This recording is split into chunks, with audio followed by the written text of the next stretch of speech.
ঘরের জানালা বন্ধ করে মোহিত আরামে বসেছিল, ভুলবশত ভিতর থেকে দরজার চাবি লাগানো ভুলে গিয়েছিল। হঠাৎ তার চাচি ভিতরে চলে এল, সামনের দৃশ্য দেখে সে তৎক্ষণাৎ বাইরে চলে গেল কিন্তু তার কাজ বন্ধ করা জরুরি মনে করল না। যখন সে বাইরে এল, তার চাচি বলল, কেন মোহিত, ভিতরে কি করছিলে? সে বলল, চাচি, আপনি তো সব জানেন, এখন আমার মুখ থেকে কি শুনতে চান? তখন চাচি বললেন, ঠিক আছে, কিন্তু তোমার কাজ বন্ধ করা উচিত ছিল। তখন সে বলল, চাচি, আমি কি করে জানতাম আপনি ঠিক সেই সময় ঘরে চলে আসবেন? যাই হোক, আমি কিছু ভুল করছিলাম না কি? তখন চাচি বললেন, সেটা কথা নয়, কিন্তু তুমি তো জানো, যখন কেউ সেই কাজ করতে দেখে, তার মনও সেটা করতে চায়। তখন মোহিত বলল, তাহলে চাচি, আপনিও এসে যান। চাচি বললেন, আমার মনও খুব করছে, কিন্তু তুমি তো জানো, তোমার চাচা কয়েকদিন ধরে বাইরে গেছেন, আর আমি একা সব কিভাবে করব? তখন মোহিত বলল, চাচি, যদি আপনি খারাপ না নেন, আমি আপনার সাহায্য করতে পারি, আমি আপনার সাথে ভালোভাবে সব কাজ করতে পারি। তখন চাচি বললেন, তোমার মাথা খারাপ হয়ে গেছে। এর আগে যে চাচি আর কিছু বলতে পারলেন। মোহিত তৎক্ষণাৎ সেখান থেকে চলে গেল।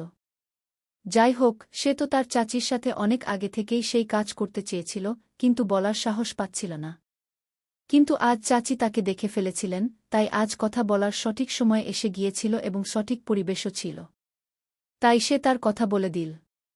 এ থেকে সে একটি বিষয় বুঝতে পেরেছিল যে, কথা বলারও একটি সঠিক সময় থাকে এবং যখন সঠিক সময় আসে, তখন কথা বলে ফেলা উচিত, কারণ সেই সময় কথা পূর্ণ হওয়ার বেশি সম্ভাবনা থাকে। এক রাতে চাচা এবং চাচি ছাদে কাজ করছিলেন, তখন মোহিত তাদের এই সব করতে দেখছিল। সে কিছুক্ষণ দাঁড়িয়ে দেখল যেন তার সামনেই একটি চলচ্চিত্র চলছে। সে চাচা চাচিকে দেখে খুব উপভোগ করছিল। চাচা তার পুরো শক্তি দিয়ে কাজ করছিলেন। এখনও মোহিতের বিয়ে হয়নি এবং সে 23 বছরের ছিল। তার চাচি খুব সুন্দর এবং আকর্ষণীয় ছিলেন, তিনি সবসময় তার সাথে মজা করতেন। চাচি এবং তার মধ্যে একটি ভালো বন্ধুত্বপূর্ণ সম্পর্ক ছিল। যখন চাচি তার বাড়িতে নতুন বউ হয়ে এসেছিলেন, তখন তার অনেক অহংকার ছিল, এবং অহংকার থাকাও জরুরি ছিল, কারণ তিনি কোনো হিরোইন থেকে কম ছিলেন না। চাচির উচ্চতা যথেষ্ট ছিল, এবং তার চোখ গোল ও রং ফর্সা ছিল, সাইজও খুব ভালো ছিল। যখনই তিনি মোহিতের দিকে তাকাতেন, তার দৃষ্টি তার বুক চিরে দিত, কিন্তু যখনই সে কোনো কথা বলত, তিনি মুখ বানাতে শুরু করতেন।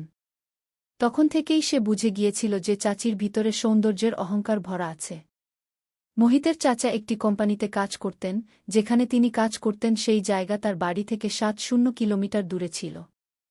আমি দূরে থাকতাম, তাই তাদের ফিরে আসতে আসতে মধ্যরাত হয়ে যেত এবং কখনো কখনো তারা ফিরেই আসতেন না, কয়েকদিন ধরে সেখানেই থেকে যেতেন কারণ প্রতিদিন আসা যাওয়া বেশ কঠিন হয়ে পড়ত।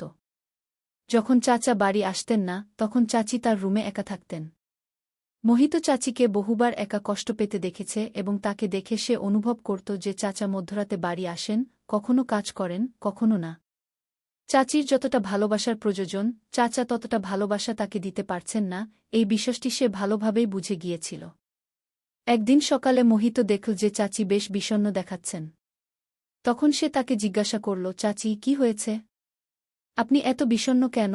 তখন চাচি বললেন, আমার স্বাস্থ্য ভালো নেই। এরপর মোহিত তার জন্য মেডিকেল থেকে ওষুধ নিয়ে এল। ওষুধ খেয়ে চাচি তার রুমে চলে গেলেন। কিছুক্ষণ পরে মোহিত তার স্বাস্থ্য সম্পর্কে জানতে তার রুমে গেল, তখন তার বেশ জ্বর ছিল। তখন সে বলল, চাচি, আজ চাচা বাড়ি আসবেন কি? তখন তার চাচি বললেন, তিনি অফিসের কাজে কয়েকদিনের জন্য বাইরে গেছেন। তখন মোহিত ভাবল, এখন কি করা যায়? চাচির অবস্থা তো খারাপের দিকে যাচ্ছে। তার মনে পড়ল যে তার এক বন্ধুর বাবা ডাক্তার। সে তাড়াতাড়ি তার বন্ধুকে ফোন করল এবং বলল, ভাই, তোমাকে একটা কাজ করতে হবে। তখন সে বলল, হ্যাঁ ভাই, বলো কি কাজ? তখন সে বলল, তুমি তাড়াতাড়ি তোমার বাবাকে আমার বাড়িতে পাঠিয়ে দাও, আমার চাচির স্বাস্থ্য খুব খারাপ হচ্ছে। তখন সে বলল, ঠিক আছে ভাই, আমি এখনই পাঠাচ্ছি। কিছুক্ষণ পরে ডাক্তার সাহেব এসে গেলেন। ডাক্তার চাচিকে একটি ইনজেকশন দিলেন এবং কিছু ওষুধ লিখে দিলেন। প্রায় 1 ঘণ্টা পরে চাচির কিছুটা আরাম হতে শুরু করল। পরের দিন সকালে যখন মোহিত বাথরুমে যাচ্ছিল, তখন চাচি বললেন, মোহিত, 1 মিনিট আমার কাছে এসো। যখন সে তার কাছে গেল, তখন চাচি বললেন, দয়া করে আমাকে ক্ষমা করে দাও। তখন মোহিত জিজ্ঞাসা করল, কিসের জন্য? তখন তার চাচি বললেন, যখন আমি এই বাড়িতে এসেছি, তারপর একবারও আমি তোমার সাথে সরাসরি কথা বলিনি, কিন্তু তুমি আমার কত খেয়াল রাখো। মোহিত বলল, চাচি, কিছু না, আমি তো আপনাকে আমারই মনে করি। তখন সে ভাবল যে চাচিকে তার মনের কথা বলে দেবে, এটা ঠিক, কিন্তু তারপর ভাবল যে এখন মনের কথা বলা বোকামি হতে পারে, কারণ এখনই তো চাচি তার দিকে আকৃষ্ট হয়েছেন এবং তার সাথে কথা বলতে শুরু করেছেন। যদি এখনই সে সব বলে দেয় তাহলে খুব তাড়াতাড়ি হয়ে যাবে, কখনো তাড়াহুড়ো করে চাচি রাগ করবেন না। তাই প্রথমে চাচির আরও বেশি ভালোবাসা পাওয়া দরকার, তারপর বলা ঠিক হবে। এরপর চাচি এবং মোহিতের মধ্যে খুব ভালো বন্ধুত্ব হয়ে গেল। এখন সে চাচির সব কথা মানত এবং যে কোনো কাজ সে বলত তা তাড়াতাড়ি করে দিত। তাই চাচিও এখন তার দিকে কিছুটা আকৃষ্ট হচ্ছিলেন। একদিন চাচি তাকে বললেন, মোহিত, তোমার চাচা তো কখনো কখনো বাড়ি আসেন, তাই তুমি রাতে আমার রুমে চলে আসবে, আমরা দুজনে কথা বলব বা একসাথে বসে সিনেমা দেখব। একা আমার রুমে মন লাগে না। মোহিত তার মনে ভাবল, মনে হচ্ছে চাচি তাকে ইঙ্গিত দিচ্ছেন। এখন তার কথা সরাসরি বলা আরও সহজ হয়ে গেছে। এখন যে কোনো সময় সুযোগ পেলেই তার কথা বলে দেবে। তারপর সে চাচির রুমে গেল। চাচি বাড়ির কিছু কাজ করছিলেন। চাচিকে দেখে তার মন চঞ্চল হয়ে উঠল এবং সে তার রুমে গিয়ে মোবাইলে ভিডিও দেখতে লাগল। ভিডিওর আওয়াজ ফুল ছিল, যা পুরো রুমে শোনা যাচ্ছিল। সে বাইরের দিকে মুখ করে রেখেছিল যাতে রুমের দরজার দিকে কেউ আসলে তা বোঝা যায়। কিন্তু মোহিত তার মস্তিতে ভিডিও দেখছিল এবং আওয়াজ উপভোগ করছিল। তারপর সে টেরও পায়নি যে কখন তার চাচি রুমে চলে এসেছেন। চাচিও পিছনে এসে সেই ভিডিও দেখতে লাগলেন, কিন্তু মোহিতের তা টেরই পেল না। তারপর চাচি হালকা করে কাশলেন এবং যখন মোহিত ভিডিও থেকে চোখ সরিয়ে দেখল, তখন পিছনে তার চাচি দাঁড়িয়ে হাসছিলেন। তখন সে তাড়াতাড়ি ভিডিও বন্ধ করে দিল এবং একদম ঘাবড়ে গেল। চাচি তার কান ধরে বললেন, এখন কেন বন্ধ করলে? তুমি ভয় পেয়ে গেছ? তখন সে কিছুটা হেসে এবং কিছুটা ঘাবড়ে গিয়ে বলল, হ্যাঁ চাচি, ভয় তো লাগেই যখন কেউ ভিডিও দেখতে দেখতে ধরে ফেলে। তখন চাচি বললেন, ভালো, এখন তোমার ভয় লাগছে? তখন তো ভয় লাগেনি যখন রুমে ভিডিও দেখছিলে। তখন সে বলল, চাচি, কি বলবো, রুমে কি আছে জানি না, যখন একা থাকি তখন মন চঞ্চল হয়ে ওঠে। তারপর সে চাচির হাত ধরে বিছানায় বসল এবং বলতে লাগল, চাচি, আমি আপনাকে একটা কথা বলতে চাই, যদি বলি তাহলে তুমি রাগ করবে না তো? তখন চাচি বললেন, তুমি যা ইচ্ছা বলো, আমি রাগ করব না। তখন তিনি বললেন, যদি আমার রাগ করার ইচ্ছা থাকত তাহলে তুমি যা করেছ তা দেখে আমি তোমার চাচার কাছে অভিযোগ করতাম। এটা শুনে মোহিত সে একটু নিচে তাকাল এবং তারপর বলতে শুরু করল, চাচি, যখন আপনি প্রথমবার এই বাড়িতে এসেছিলেন তখন থেকেই আপনি আমাকে খুব পছন্দ করেছেন। তখন চাচি হেসে বললেন, আচ্ছা, তাহলে বলো, কি করব? তখন মোহিত বলল, চাচি, আমি আপনার সাথে একবার চাচি বললেন, মোহিত, কিন্তু এটা কিভাবে সম্ভব? যদি এ কথা তোমার চাচার কানে যায় তাহলে তিনি আমাকে ছাড়বেন না। তখন মোহিত বলল, চাচি, আমরা ঘরের লোকের চোখ এড়িয়ে কাজ করব। চাচি বললেন, না, আমি তোমার সাথে সেসব করতে পারব না। তখন মোহিত বলল, চাচি, আমি আপনাকে প্রতিশ্রুতি দিচ্ছি, এ কথা আমাদের দুজনের ঘরের কেউ জানতে পারবে না। চাচি বললেন, কিন্তু মোহিত, আমি তোমার চাচি। মোহিত বলল, তাতে কি? আমরা তো কিছু ভুল করছি না। তখন চাচি বললেন, তুই তো জানিস তোমার চাচা অর্ধরাতে বাড়ি ফেরেন ক্লান্ত হয়ে। কখনো কখনো তিনি আমাকে খুশি করার চেষ্টা করেন। মোহিত বলল, আমি চাচা সম্পর্কে সব জানি এবং এও জানি যে আপনি খুশি থাকার ভান করেন। এ কথা শুনে চাচির মুখ ম্লান হয়ে গেল। চাচির ম্লান মুখ দেখে মোহিত সত্য বুঝতে পারল। তখন চাচি বললেন, মোহিত, তুমি ঠিক বলছ। সময় কাটানোর জন্য সব হচ্ছে। আমি তোমার চাচার সাথে খুশি নই। তোমার চাচা শুধু এই অজুহাত দিয়ে তাড়াতাড়ি ঘুমিয়ে পড়েন যে তিনি দূর থেকে এসেছেন, ক্লান্ত, এবং এখন ঘুম পাচ্ছে। এখন তুমিই বলো, প্রতিদিন আমি কি তাকে খুশি করার জন্য জোর করতে পারি? তাকেও আমার কথা ভাবা উচিত। তিনি শুধু তখনই স্নেহ দেখান যখন তার নিজের মেজাজ থাকে। আমার কোনো খেয়ালই করেন না আমার মেজাজ আছে কি না। তিনি শুধু নিজের কথাই ভাবেন। এসব কথা শুনে মোহিত হতবাক হয়ে বলল, চাচি, তাই তো আমি আপনার এত খেয়াল রাখি। তাই তো বলছি আমি আপনাকে খুশি করতে পারি। চাচি, আমি আপনার প্রতিটি অনুভূতি ও ব্যথা বুঝি। তখন চাচি তার হাত ধরে শক্ত করে চেপে বললেন। চাচি যখন তার হাত চেপে ধরলেন তখন তিনি বুঝতে পারলেন যে চাচি ভেতরে কতটা কষ্ট পাচ্ছেন। চাচি বললেন, মোহিত, তুমি আমার এত অনুভূতি বুঝো, তুমি কত বড় হয়ে গেছ। কিন্তু আমি কখনো তোমার দিকে মনোযোগ দিইনি। মোহিত বলল, হ্যাঁ চাচি, আমি আপনাকে পুরোপুরি বুঝি। তখন চাচি বললেন, চল, আমি ভেবে দেখি এবং নিজের ঘরে চলে গেলেন। চাচি যেভাবে ঘরে গেলেন তা মোহিতের পছন্দ হল না। তার মেজাজ খারাপ হয়ে গেল এবং সে ভাবতে লাগল যে এখনই কিছু হবে না। পরের দিন সকালে সে বাথরুম থেকে বেরিয়ে এসে দেখল চাচিও সেখানে এসেছেন। চাচি বললেন, আজ খুব স্মার্ট লাগছিস কি? মোহিত কিছু না বলে নিজের ঘরে চলে গেল, কারণ সে চাচির উপর রাগ করেছিল। কিছুক্ষণ পরে চাচি মোহিতের ঘরে এসে বললেন, কি হয়েছে? তুমি কি আমার উপর রাগ করেছ? মোহিত বলল, আপনি আমার ঘর থেকে যান এবং আপনার কাজ করুন। আমি আপনার সাথে কোনো কথা বলতে চাই না। গিয়ে এবং সে কাজে বেরিয়ে গেল। যখন সে সন্ধ্যায় বাড়ি ফিরল, তখন দেখল চাচাও বাড়ি এসেছেন। এখন তার মেজাজ আরও খারাপ হয়ে গেল, কারণ এখন তার স্বপ্ন স্বপ্নই থেকে যাবে। চাচা তাকে দেখে বললেন, মোহিত, ঠিক আছিস তো? সে বলল, হ্যাঁ ঠিক আছি এবং নিজের ঘরে চলে গেল। কিছুক্ষণ পরে চাচা তাকে ডেকে বললেন, মোহিত, এসো, খাবার খেয়ে নিই। তখন সবাই মিলে খেতে বসল। মোহিত চাচির দিকে তাকিয়েছিল এবং চাচিও তাকে দেখে হাসতে লাগলেন এবং চুপ থাকার ইশারা করলেন। চাচা মোহিতের আগে খেয়ে বাইরে চলে গেলেন, কিন্তু মোহিত ধীরে ধীরে খাচ্ছিল। চাচি তার কাছে এসে বললেন, কি হয়েছে মোহিত? তুমি কি আমার উপর রাগ করেছ? মোহিত বলল, হ্যাঁ। চাচি বললেন, তুমি আমার কথা কেন বুঝছ না? এটা ভুল। মোহিত বলল, এতে ভুল কি? চাচি বললেন, তুমি তোমার ঘরে গিয়ে খেয়ে ঘুমিয়ে পড়ো। মোহিত বলল, আমি ঘুমাব কি না তা নিয়ে আপনার কি? আমি আজ রাতেই বসে থাকব। বলে সে নিজের ঘরে চলে গেল।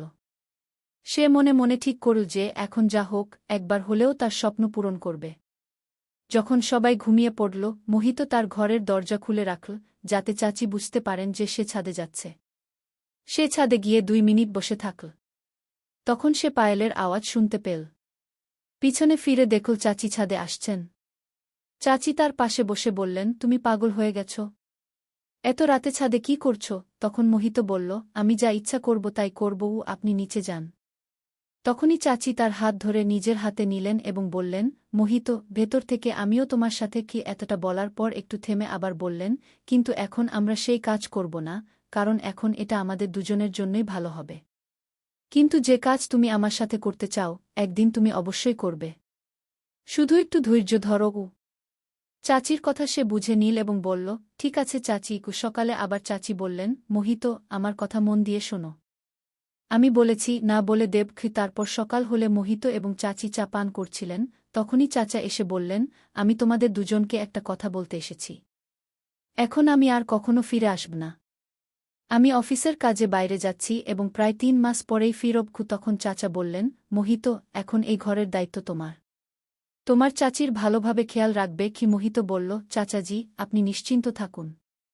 আমি এই ঘরের দায়িত্ব ভালোভাবে সামলাব। আর চাচির কথা হলে তারও আমি পূর্ণ খেয়াল রাখব। আপনি শুধু নিশ্চিন্ত থাকুন। তারপর চাচা বললেন, এখন থেকে 2 ঘন্টা পর আমার ট্রেন। তারপর মোহিত তার চাচাকে স্টেশনে ছাড়তে চলে গেল। যখন সে বাড়ি ফিরল, তখন চাচির মেজাজ খারাপ ছিল এবং তিনি কাঁদছিলেন। সে বলল, চাচি, কি হয়েছে? আপনি কাঁদছেন কেন? চাচি বললেন, কাঁদব না তো কি করব? তোমার চাচা তো আগেই কয়েকদিন পর পর আসতেন, আর এখন তো সরাসরি 3 মাসের জন্য চলে গেছেন। কথা বলে তিনি আরও কাঁদতে লাগলেন। মোহিত চাচিকে বিছানায় বসিয়ে বলল, চাচি, কোনো কথা নেই। চাচাকে তো তার কাজের জন্য যেতেই হতো। আর আমি তো আছি আপনার সাথে, আপনার খেয়াল রাখার জন্য। কথা বলতেই চাচি মোহিতকে জড়িয়ে ধরে ফেললেন। এরপর আর কোনো কথা না বলে চাচি তার সাথে শুরু করে দিলেন এবং কথা এগোতে লাগল। কারণ চাচি এখন খুবই দুঃখিত ছিলেন এবং পুরোপুরি প্রস্তুত হয়ে গিয়েছিলেন। তিনি কিছু না দেখে সমস্ত ভালোবাসা তাকে দিয়ে দিলেন। মোহিত পিছিয়ে থাকল না। চাচা তো সবসময় চাচিকে অসম্পূর্ণ রেখে দিতেন, কিন্তু আজ সেই ঘাটতি মোহিত পূরণ করছিল। সে সারা রাত চাচির পূর্ণ সেবা করল এবং পুরোপুরি উপভোগ করল। চাচিও দিল খুলে ভালোবাসা বর্ষণ করছিলেন এবং নানা অ্যাঙ্গেল বদলে বদলে পুরোপুরি উপভোগ করছিলেন। রাত প্রায় 3টার দিকে তারা দুজন ঘুমিয়ে পড়ল। পরের দিন যখন চাচি উঠলেন, তখন তার চেহারা থেকে স্পষ্ট বোঝা যাচ্ছিল যে চাচি সত্যিই খুশি। এরপর চাচি তার হাত ধরে বললেন, মোহিত, তুমি যে সুখ আমাকে দিয়েছ, তার জন্য আমি জানি না কতদিন থেকে তুমি ব্যাকুল ছিলে। মোহিত বলল, আপনি তো আমার কথা শুনতেই চাইছিলেন না। আর আজ দেখুন, আপনার চেহারার খুশি বলছে আপনি ভেতর থেকে কতটা খুশি। এরপর চাচি তাকে জড়িয়ে ধরে বললেন, থ্যাংক ইউ, আমার মোহিত। সেদিনের পর থেকে মোহিত তার চাচির রুমে তার সাথে ঘুমানো শুরু করল। এখন তারা দুজন প্রতিদিন খুশিতে থাকতে লাগলেন। এই গল্পটি আমাদের একজন দর্শক পাঠিয়েছেন, যার জীবনে এই ঘটনা ঘটেছে। তিনি বলেছিলেন যে তার গল্প সব দর্শকদের শোনানো হোক এবং তার নাম গোপন রাখা হোক। তাই আমরা এই গল্পটি আপনাদের সামনে উপস্থাপন করেছি। যদি আপনার কাছেও এমন কোনো গল্প থাকে এবং আপনি তা লোকেদের সাথে শেয়ার করতে চান, তাহলে আপনি আমাদের পাঠাতে পারেন। আমরা আপনার গল্পটি আমাদের চ্যানেলের মাধ্যমে আমাদের দর্শকদের শোনাতে পারি। যদি গল্পটি আপনার ভালো লেগে থাকে তাহলে আপনার বন্ধু এবং আত্মীয়দেরও পাঠিয়ে দিন। যাওয়ার আগে ভিডিওটি লাইক করুন। এই গল্প বলার উদ্দেশ্য কারো হৃদয়ে আঘাত করা নয়, কারো অনুভূতিতে আঘাত করা নয়, কোন ধরনের অনৈতিকতাকে উৎসাহিত করা নয়। এই গল্পের উদ্দেশ্য সমাজে ঘটে যাওয়া এই ধরনের বিষয়ে সচেতনতা আনা। আমরা এই গল্পের মাধ্যমে আমাদের দর্শকদের এই শিক্ষামূলক বার্তা দিতে চাই যে, এই ধরনের বিষয়ে সতর্ক থাকুন, নিরাপদ থাকুন এবং সচেতন থাকুন। আমরা আপনাকে আবার এমনই কোনো গল্পে দেখা করব। ভিডিওটি ভালো লাগলে লাইক করুন, শেয়ার করুন, সাবস্ক্রাইব করুন। ধন্যবাদ।